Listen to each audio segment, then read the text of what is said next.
One thing that we can rely on is knowing that things will always change and very little ever stays the same. So showing flexible leadership and having a flexible style in this changing world becomes really important as we lead people.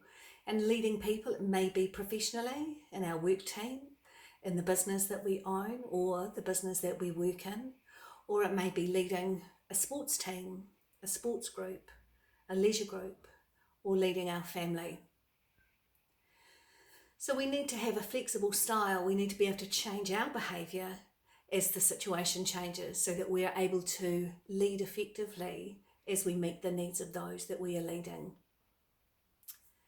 So we need to learn to do things differently. We need to learn to reassess priorities, often to review our goals, because as things have changed, the parameters for our goals may have changed too. So what previously was realistic and attainable may no longer be. So rather than sitting rigid and concrete in our thinking, we need to be able to reassess our goals given the change in the climate. And sometimes we need to reassign priorities to ensure that the things that are most important to us in the now are being reflected in the decisions that we make, and the actions that we take. So as you lead your people, you want to be leading them in a relevant way towards success. So that means that I need, as the leader, to be flexible. In order to lead a team, and as I said previously, that doesn't necessarily mean a work team, but work teams are a really good example to work with, I think. We need to first learn to lead ourselves. So what does that mean? It means I need to understand what my strengths are. I need to cast a critical eye over the assets that I have and the value that I add in my leadership role. I need to understand and be very knowledgeable about what my weaknesses are. I need to have an understanding of who am I at my best and notice what that behaviour is. And also, who am I at my worst and recognise the behaviours that I exhibit during those times. One of the tools that I use in my coaching business is called the 5 Voices Assessment. This identifies how we walk through the world individually. What is our leadership voice? How does it present to the world?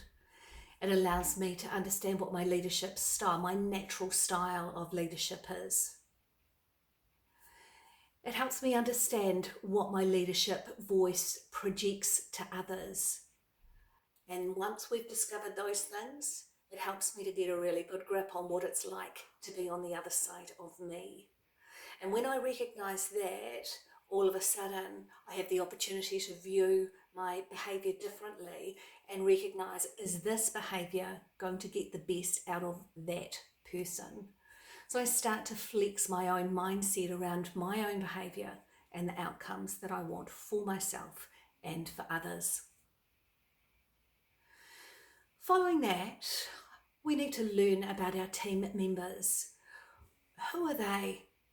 How are they responding to the changes that are occurring in their world and their work environment in our team or business or in our family? What do they need to occur in order to be at their best? And then really understanding what my role as the leader in that is. What is my role? What can I do? So I need to have a flexible leadership style. I need to be the chameleon as I lead my team. I need to remain authentically me, but I need to learn how to lead to bring out the best in others. So what are the 3 takeaways from showing flexible leadership in a changing world?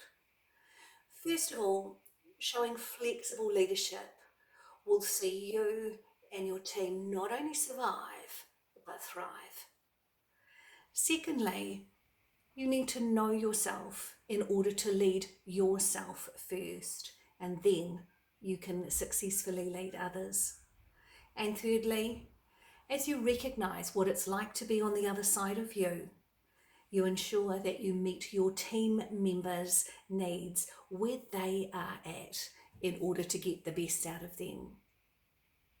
I hope that's given you some food for thought around leadership. If you want to know a little bit anything else about the 5 voices, which is the assessment that I use within my coaching business, please feel free to contact me and we can have a discussion about it. Take good care.